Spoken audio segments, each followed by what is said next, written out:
Guys, please confirm to me. All of you are getting my voice on screen. Those are attending in online. Guys, please confirm to me. All of you are getting my voice on screen. Those are attending in online.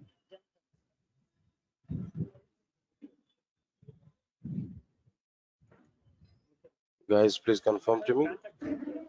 All of you are getting my voice on screen. Those are attending in online, guys.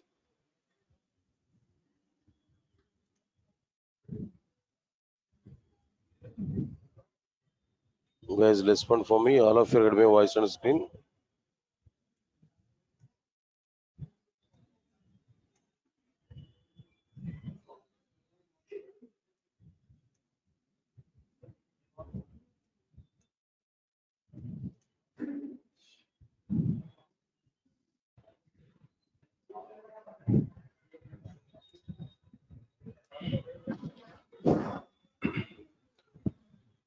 Right. Good afternoon, guys.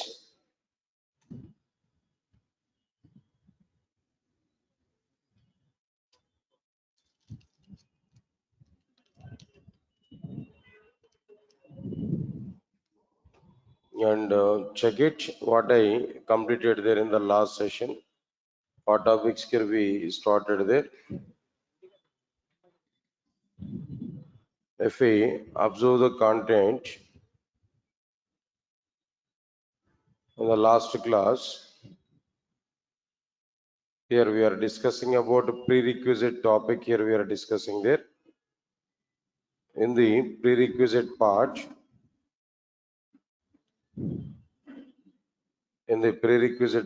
what we are having classes, abstract classes, interfaces, static keyword, class.forName method. These topics, I think all of you might be aware about these concepts now. That's why directly I'm starting this prerequisite right from exception handling. Exception handling, throws, try catch finally, IO streams. Next one is dynamic input approaches. There we are going to use like a buffer reader, scanner, console. After this, file input stream, file output stream. After this, collection framework, basics of list and properties file. These are the topics what we require. So I think so. Basics of list and properties file you already aware. Right? If you already attending the core Java classes, after this, these topics already we completed. This mainly throws, try catch finally, dynamic input approaches. These are the topics what we required. Then apart from this, file input stream and file output stream. These concepts we required. When I complete these topics, automatically I will start directly JDBC content. Okay. All right, sir. Then already given some schedule regarding this content there. Again, I want to confirm the schedule, how the course might be planned there. All right. Now here, advanced Java in the sense 4 to 5 prerequisites and JDBC. These two topics only I am going to take here. Servlets, JSPs, JST and expression language. I am going to take at what time here? No, 7:45 p.m. to 9 p.m. But not immediately. After a few days of time, I'll plan for this. Already given the schedule, please recognize this. If any of your new members today, then you can understand this clearly now. Right, so leave this one. After this, now coming to the exception and its the related content we started there. First of all, here we have to understand exception. It is an error at runtime that causes abnormal termination to the application. There are two types of terminations to the applications. One is smooth termination and another one is abnormal termination. Smooth termination is the terminating the application execution at the end of the application is called as what the smooth termination. Terminating the application execution at the end of the program, then it is what the termination, smooth termination. What is this abnormal termination here? Terminating the application execution in the middle of the application is called as what their abnormal termination. Right. After this, in Java applications, abnormal terminations in the applications may cause the following serious problems. What are the various problems here we are able to get there? crashing operating system, hanging network, collapse the database, shut down the servers. These many serious problems here we are able to get when our program is terminating in the middle. That is when the application is in abnormal termination. To avoid the above abnormal terminations, we have to, right, to avoid the above problems, we have to avoid the abnormal terminations to the applications. To avoid abnormal terminations in the applications, we have to use or we have to handle the exceptions properly. If we want to handle the exceptions properly, there we have to use what their exception handling. Now these are the points here we have to recognize now. Next term. In Java applications, there are two ways to handle the exceptions. What are the two ways to handle the exceptions? No, by using a throws keyword, and second one is by using try, catch, finally. Things here, the other things here we have to understand. Then throws keyword already we started. What is this throws keyword actually? Throws is a Java keyword that is able to bypass the generated exception from the present method to the caller method in order to handle the exceptions. In general, we will use throws keyword in the method prototype. What exactly the method syntax? No, access modifiers, return type, method name, parameter list. Then after this, we have to use what the throws exception list. Along with throws keyword, we can use like what the some exception list. Any number of exceptions here we can use. In the method syntax, throws keyword is able to allow more than one exception name. Of course, we are able to use what there more than one exception name. Like here itself, we can write like what there arithmetic exception or simply maybe null pointer exception and so on. Like this, different exception types here we are able to use clearly now. That's it. Now up to this point here we understood. Now relate to this throws keyword, I want to show an example. Now try to understand it clearly. Right, sir. For example,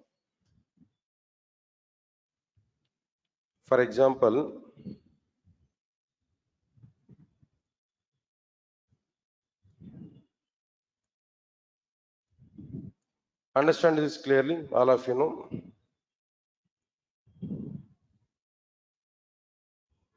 D drive,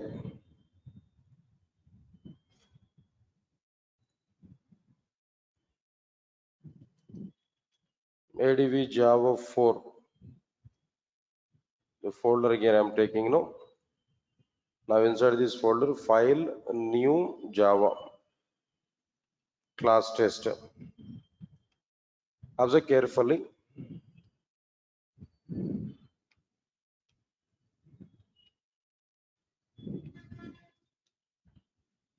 For example, I want to take a class A. Inside the class A, I want to take a method void add method. Now inside this, I want to call like what there concat method. When we call concat method inside the add method, we have to write like what there concat method. Inside this concat method, we have an exception, throw IO exception. All right, my IO exception. Now IO exception is available in a package named import java.io.star. IO exception is available in java.io package. So here we have to import it. That's why imported java.io.star. This is what their class game. Add method. Inside the add method, we are having concat method. Inside the concat method, we are throwing an exception. Everybody understand it clearly? By using throw keyword, we are able to throw out an exception. We can generate an exception now. Now this is what their IO exception here we are generating. Then after this, inside this main class and main method, a small a is equal to new a dot add method. A small a is equal to new a. Then after this, a dot add method. Like this, here we are providing the content. That's it. Now observe carefully. Now here we have to take the point here. D drive. Inside the D drive, ADV Java 4 PM. There I want to write like what there test.java.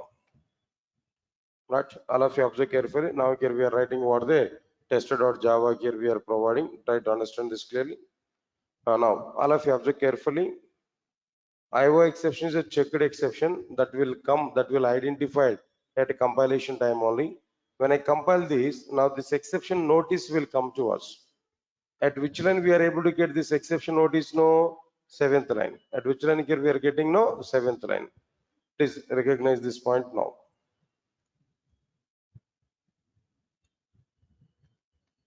CD space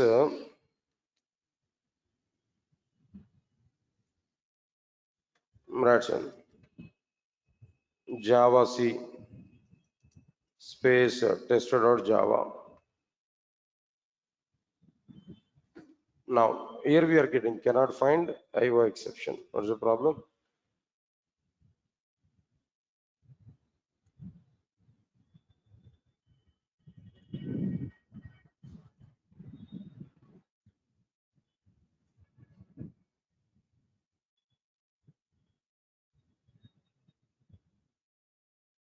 Sorry, new keyword. Well, that's nice. Thrown new IO exception. That's a syntax, no? It's okay. Java C space tester.java. Now here understand this message here. Now we are getting a message, no?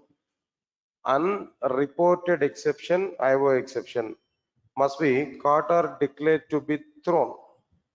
IO exception is what there? Unreported exception, IO exception must be caught or declared to be thrown. At which line we are getting this exception message? No, at seventh line. Observe carefully. At seventh line, we got an exception. So it's an unexpected exception we are getting. It must, you have to handle it either by using throws keyword or by using what there? Try catch finally. It's giving that information at what line here? No, seventh line.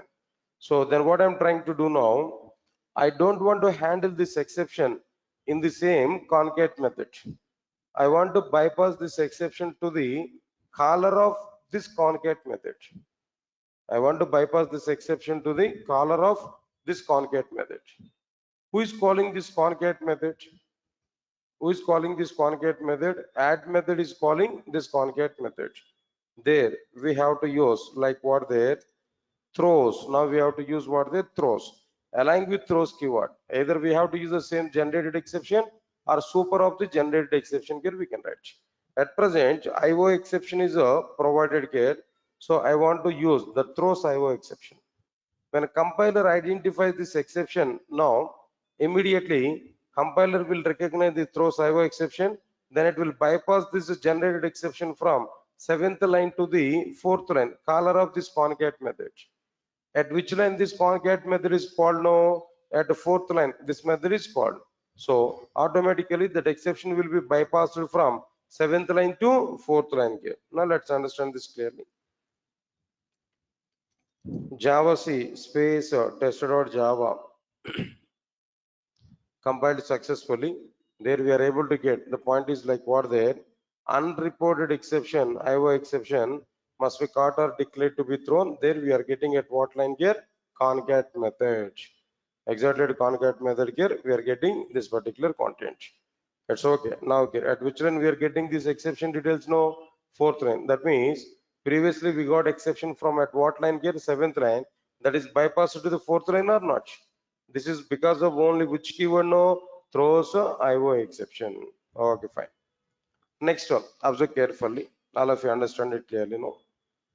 Now at present, our exception is available at which line? No, fourth line. Even here also, I don't want to handle it. Here also, I don't want to handle this exception. I want to bypass this exception from fourth line to caller of this add method. I want to bypass this exception from fourth line to caller of add method. Which method is calling this add method? Actually main method. At which line it is calling this add method? 13th line. So I want to bypass the exception from fourth line to 13th line. That's my requirement. So in the add method prototype, we have to use throws. I need to give either the same generated exception or a superclass of the generated exception. What is the superclass of the generate exception? This is IO exception, and it's a superclass is we can say like what their exception, no problem. We can use what their exception. Exception is a superclass for every exception. Alright, sir. Now that we can provide either throws exception like this here we can provide. Now observe carefully. First exception will rise at which line here? Seventh line. Because of throws IO exception, that exception will be bypassed to which line? No, fourth line. Because of throws exception, that exception will come at which line here? No, 13th line. If I compile this program, now exception will be bypassed to 13th line. Now we are able to get exception message at the 13th line. Now let's see this one. Java C space test.java. Now here we are getting exception details at which line? No, 13th line here we are getting unreported exception must be caught or declared to be thrown at the a.add method. Now if I come if I come to this add method, what next one here we have to do?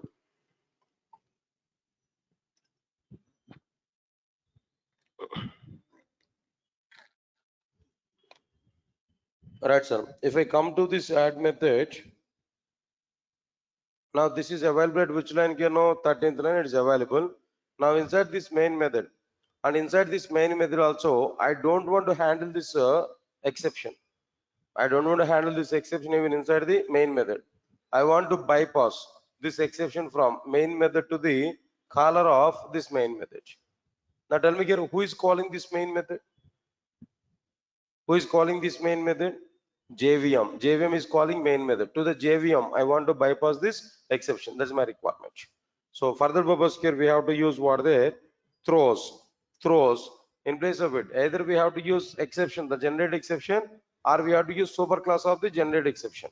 Now here, which one is coming there? Exception is coming. Superclass of this exception is what there? Either we can use what there? Throwable, or we can use directly same exception here we are able to use. But in the previous cases, no. Okay, internally, at the time of compilation, what is the process which is going on here? First, we got an exception at which line? No, seventh line. That we bypass it to at which line here? No, fourth line. That we bypass to which line here? 13th line. Now from 13th line, we are bypassing that exception to at what line here? No, to the JVM. So at compilation time, we will not get any exception. At runtime, JVM will use internally a default exception handler. Inside the JVM, a default exception handler is available. JVM will use the default exception handler internally. The default exception handler will take care about what there, that handling that exception. Simply it able to display all the exception details in all the lines there. Then it able to provide that smooth termination for our application. Right, sir? Now let us understand this point clearly. What I am telling to you. Now let me compile and execute this. At the time of compilation, we will not get an exception details. Why? Because we bypassed that exception to the JVM. So no exception related message at what time here? Compilation here. Java C space tester.java. Then after that, if we execute this program, there we are able to get some exception details at all three lines. The total tracing part is able to display like what? What is the tracing part here? First term exception is available at which line here? No, seventh line. Next exception is coming to fourth line. At last exception is coming to like what line here? No, 13th line. Let's know. This is a simple program for like what there, how to bypass that exception by using throws keyword. That point here we understood clearly. Right. So now this is a simple point here we have to understand about like what they're handling exceptions by using throws keyword. Right. So leave this one. Next one is after this. Again, I'm asking to you now. Try to answer for it. In Java, in how many ways we are able to handle the exceptions? In Java, in how many ways we are able to handle the exceptions? In two ways we are able to handle the exceptions. What are the two ways of handling these exceptions? No. First one is what? By using throws keyword, and second one is what? By using try catch finally. Already we completed what keyword? Throws keyword here we completed. Next one is what there? Try catch finally again. Now let us understand this next one here. Try catch finally. Right. Then in general we are getting a question. What is that question here? To handle the exceptions, already we have throws keyword. Then what is the requirement to use try catch finally? That's the question. Already we have throws keyword to handle the exceptions. Then what is the requirement to use try catch finally? All right, sir. I'll give some clarity now. Try to understand it now. All of you observe carefully. In Java applications, if you observe throws keyword, what this throws keyword is doing, sir? Is it really handle the exceptions? Is it really handle the exception? No, it is not really handling the exception. Just simply it is bypassing that exception from one location to another location. That another location will take the responsibility of handling that exception. So it is skipping from the responsibilities. It is not doing that responsibility, exception handling. Simply it is bypassing that exception to somebody else to handle it. But it is not handling that exception. Right. In Java applications, throws keyword is not handling the exception, really.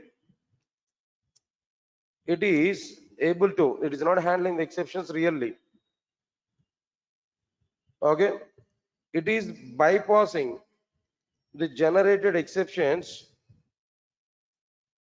from the present method to the caller method. It is bypassing the exceptions from the present method to the caller methods. Okay, where the caller methods must take the responsibility. Where caller methods must take the responsibility of handling the exceptions. This is what exactly the purpose of like what there throws keyword. Throws keyword is not to taking any responsibility for handling that exception. Simply it is bypassing exception from present method to the caller method, where caller method must take the responsibility of handling that exceptions. Caller method must take the responsibility of handling the exceptions. All right, exactly now understand it clearly. In Java applications, if we want to handle the exceptions, exactly at the location, locations where the exceptions are generated.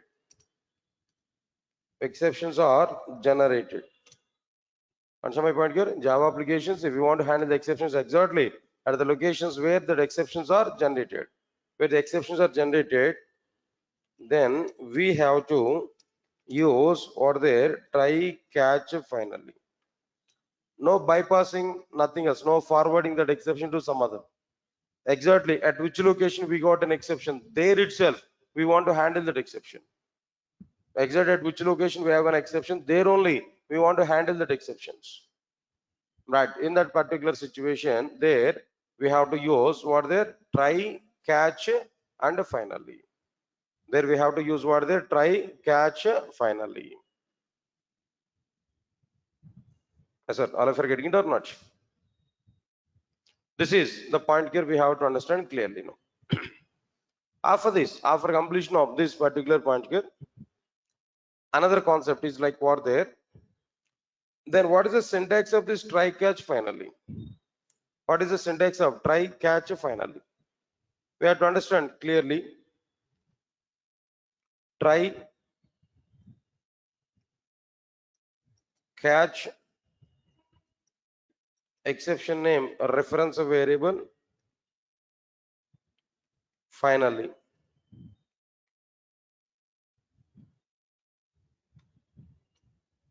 Now here we are going to write a set of finish sections. Now inside this catch block also we are going to write a set of finish sections. In a finally also we are able to write a set of inner sections. Also carefully what I am telling to you now. Alright, sir, it's okay, fine. So now the syntax is what the try, catch, and what next one here? No, finally. They're the points here. What we are getting clearly. Right, sir. That's okay, fine. After this, after completion of this total content, no, what is this try block? What it is going to provide? What is its responsibility in a try catch finally? So we need to understand the points now. Now let's understand this try block first. Try block. What exactly it's a try block? What exactly this try block? No. Observe carefully. It is a set of instructions. Yes, sir. What is this try block? No, it is a set of instructions where exceptions may be generated. Exceptions may be generated. Even I'm not confirming that inside the try block exceptions must be generated. Just I'm saying that exceptions may be generated. Right, sir? Where there is a chance of getting an exception. Inside the try block, there is a chance of generating an exception. Answer my point clearly now. Right, sir. It is a set of instructions where exceptions may be generated. Right, I'm telling you, observe carefully. If you have any exception, if you have any exception in a try block, if you have any exception in try block, then JVM will bypass the flow of execution from try block to catch block, try block to catch block by passing the generated exception object as a parameter to catch block, and by skipping, understand it clearly, and by skipping the remaining instructions inside the try block, and by skipping the remaining instructions inside the try block. That's it. All of you understand this clearly. What is this try block now? It is a set of instructions where exceptions may be generated. It is a set of instructions where exceptions may be generated. If you have any exception in try block, then JVM will bypass the flow of execution from try block to the catch block by passing the generated exception object a parameter to catch block, and by skipping the remaining instructions in a try block. Understand? I will show in a diagrammatic manner. I'm able to provide the content, but first of all, understand this clearly. Next one is after this, after completion of this point, another thing is like what I'm telling to you. If no exception is identified in a try block, we don't have any exception inside the try block. Understand the syntax now. If no exception is available inside the try block, then immediately, then JVM will bypass flow of execution to the catch block. Sorry, JVM will bypass flow of execution to the finally block directly without executing catch block. Without executing catch block, directly JVM will come to the finally block. Yes, all of you are getting it or not? Point is very clear. In a try block, if you have any exception, by skipping the remaining instructions in try block, directly flow of execution will come to the catch block, and whatever the exception which is generated internally, that exception reference will be passed as parameter to catch block. In the case, if no exception is available inside the try block, flow of execution will come to directly what block here? No, finally block, without executing what block here? No, catch block. Is that clear or not? All of you are getting clarity or not? Now let me show this diagrammatic representation. By this, here we are able to get some clarity. All right, sir. Now understand this point clear. How we are going to provide this diagrammatic representation. Understand it now. Only one time only, sir. This prerequisite we are going to understand. Once this prerequisite part we completed there, right, directly we are going to start our JDBC and all this content. No, first of all, let's observe this clearly. So before try block, inside the try block. For example, here we have an exception. After the exceptions, number of intersections. Catch block, exception E, some other intersections. Finally block, intersections. Then after this finally also some other intersections are available. That's it. Now this is the code here we can understand, but similar code I want to have in another case. What is this another case here I'm telling to you? In this case, we don't have any exception. No exception is available in this case, but here we are getting an exception. Two cases here I want to explain to you. Try to understand it clearly.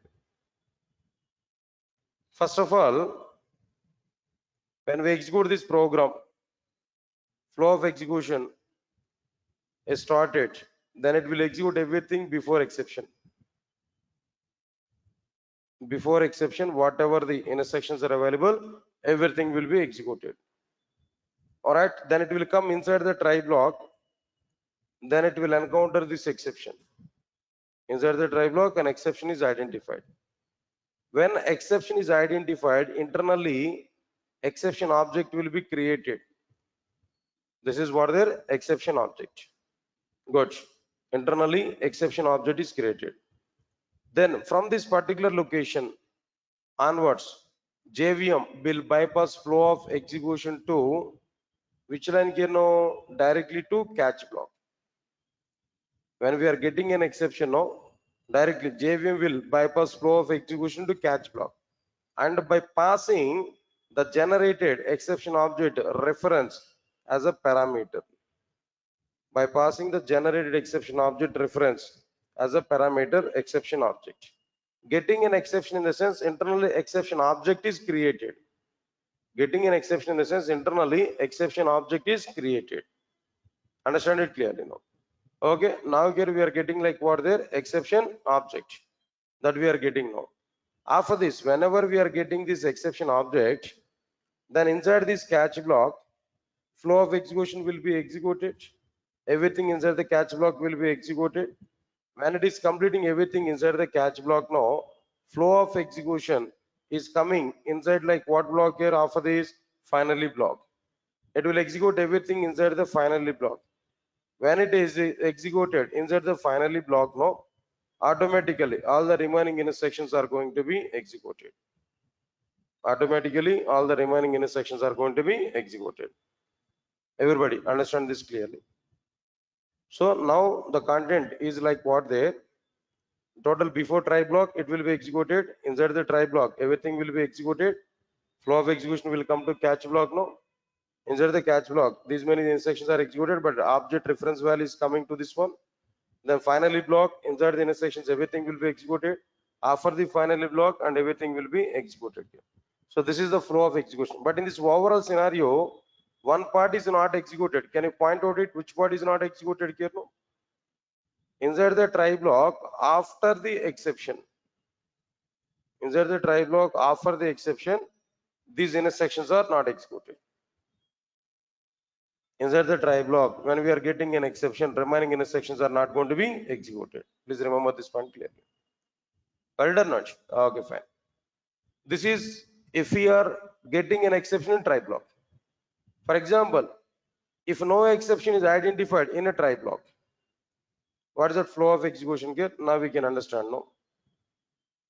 First of all, before try block, everything will be executed. It will enter inside the try block. In try block also, everything will be executed. In a try block, we don't have any problem. No exception is identified. When no exception is identified, is there any requirement to execute catch block? No. Is it necessary to execute this catch block? No, not necessary. So before inside the try block, everything will be executed. When everything is executed, flow of execution will come to what block here? No, finally block directly. Flow of execution will come to what block here? Finally block. Now inside this final block, all intersections will be executed. When it is completing all intersections, no, then after the try block also intersections are going to be executed. everything, with all instructions are going to be executed inside the right after the finally block now. Right, so now this is exactly the point here we can understand. But here also be what intersections are not executed there now, tell me. Which block is not executed here now? This catch block. Catch block is not executed here. By this we can understand when a catch block will be executed, when a catch block is not executed. If we have an exception in try block, then only catch block will be executed. If no exception is identified, no chances of executing what block? No, catch block. Sir, all of you get my point or not? If you have any exception in try block, then only catch block will be executed. If no exception is available in try block, no chances of executing what block here? No, catch block here. No. So these are the points here we have to understand clearly. Okay, fine. Leave this point here. So this is the total flow of execution we can understand about this try catch. Finally, overall information. If you have an exception in try block, what happened? If no exception in try block, then what exactly the work is going to be happen here? That points here we understood clearly.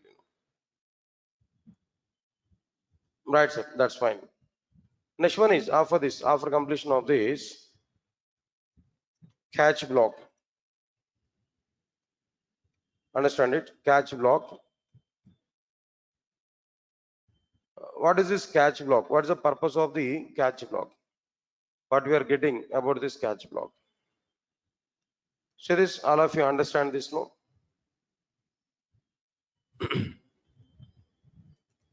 If you have any exception, if you have any exception, then if you have any exception in try block, in a try block, then JVM will execute catch block.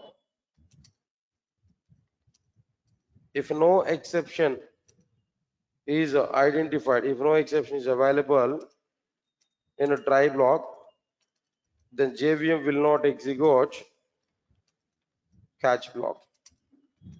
In the flow of execution here, we can understand at what time catch block is able to be executed here. If you have any exception, in try block, then catch block will be executed.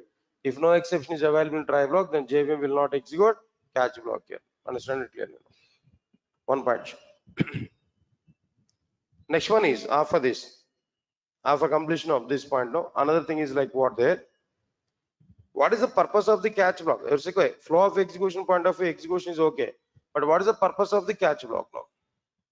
Right. The main purpose of the catch block,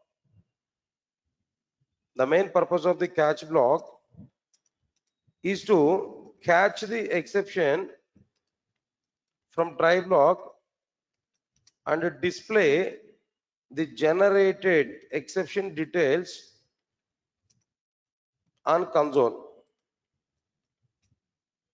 On what their console. The main purpose of the catch block is to catch the exceptions from the try block and to display the generated exceptions on the console. That's the main intention of the catch block. Good. But how we are able to display exception details on console? How it is possible to display all the exception details on console? Understand clearly? There are three ways to display exception details on console. Overall, how many ways are available? There are three ways to display exception details on the console. What are the three ways of displaying exception details on the console? What exactly the three ways are available? All right, if you have to this, understand now. Point number one. Everybody, observe carefully. Now, first one, by using print stack trace method. By using what there print stack trace method. Second one, by using system.out.println of E. This is another approach. E in the sense exception reference. Here also we can use that E dot print stack trace method. E in the sense again here exception reference, generated exception reference. That's a parameter to the catch block. Third one, by using after this, another one is what there, e dot get a message method. By using e dot get a message method. That's it. These are overall the methods what we are getting clearly. First one is what there, e dot print stack trace method, system dot out println of e by using the e dot get message method. They are overall three approaches here we are getting clearly. Got or not? All right, after this. Now let's move on to the point here. Understand this clearly. After understanding this, now observe carefully. First of all, here we have to use print stack trace method. What this method is able to provide. Before going to understand this, in Java applications, if you have any exception, then that exception message is provided in the form of three parts. Exception details are provided in the form of like what are the three parts. What are the three parts of this exception details? No, name of the exception, description of the exception, and a location of the exception. Every exception should have a name. Every exception should have a description, and every exception should have what there a location. Everybody understand this clearly. Overall, three parts are available inside the exceptions. Name of the exception, location of the exception, and a description of the exception. All right. Now the point is what? It will display all the exception details like exception name, exception description, and exception location on the console. It will display all the exception details like exception name. Then after this, what next one here? After this, exception description and exception location. All right. Then how we are going to use this? Now just we are going to use like what there, e dot print stack trace method.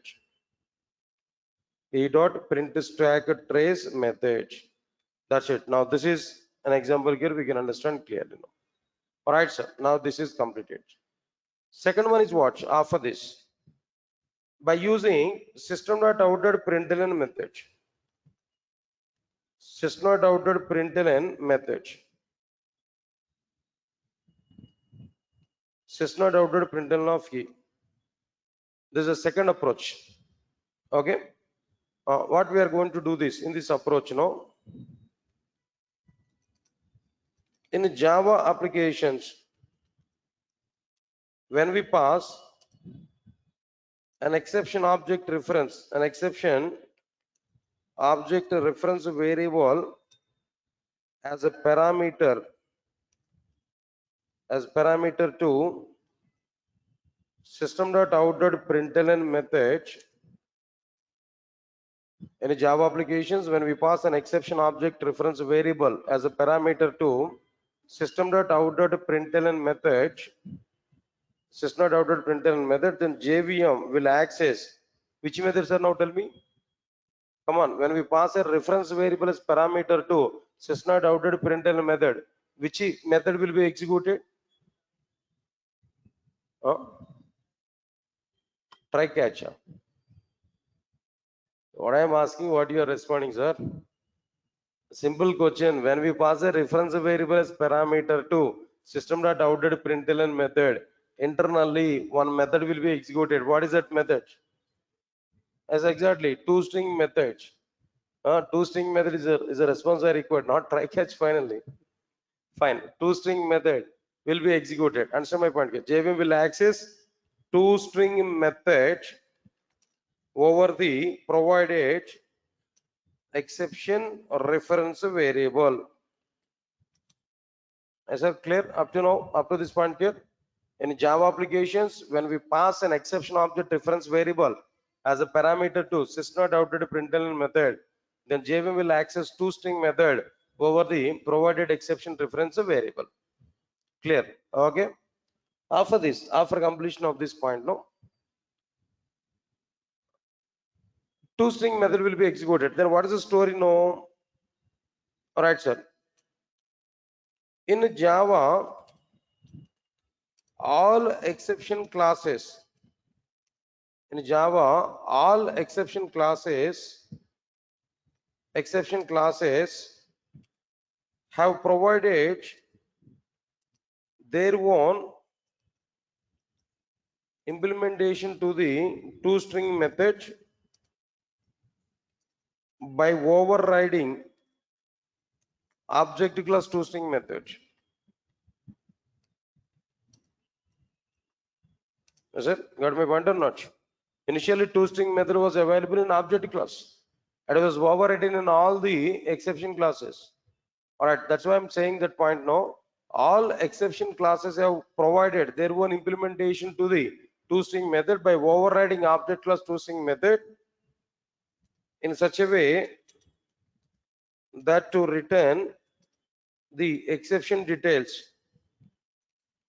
like exception name and description of the exception. Exception name and what next one? Description of the exception. Only two things. But in the first case, all three exception details here we are getting exception name, exception description, and exception location. But in this case, only what details here? No, exception name and exception description. Only these two details here we are getting now. Now let's move on to the next one here. What about this one here? E dot. All right, sir. Then what is that method here? No, get a message method. Okay, what is this actually?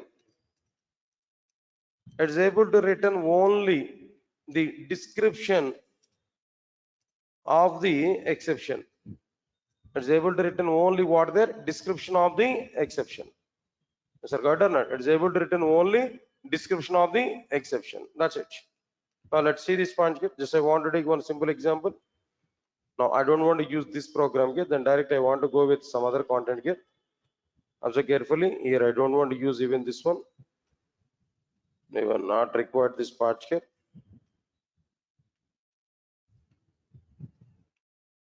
Now observe carefully. Try.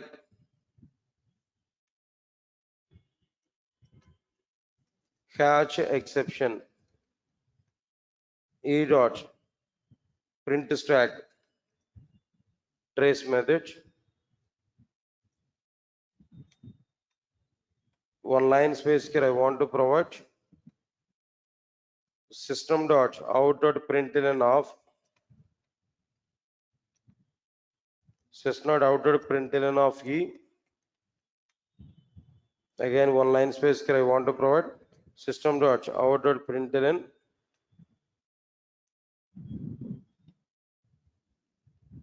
next one is system dot out dot println of e dot get a message. Like this. These are the three things here we are understanding. Of course, namesake I want to take what there finally block. Okay, I'm not going to do anything inside the finally block. Now inside the try block, into I is equal to 100, into j is equal to 0, float f is equal to I divided by j semicolon. I divided by j, that is what exception here we are able to get now. It's able to now arithmetic exception here it is able to provide. Right, sir. Understand this clearly.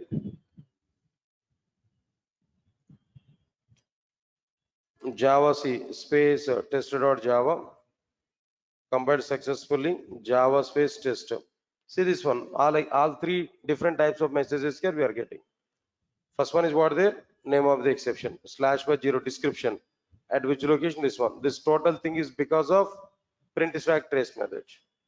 Next one is what the name of the exception /0 name of the exception description. This is because of what the e dot system dot out dot println of e toString method.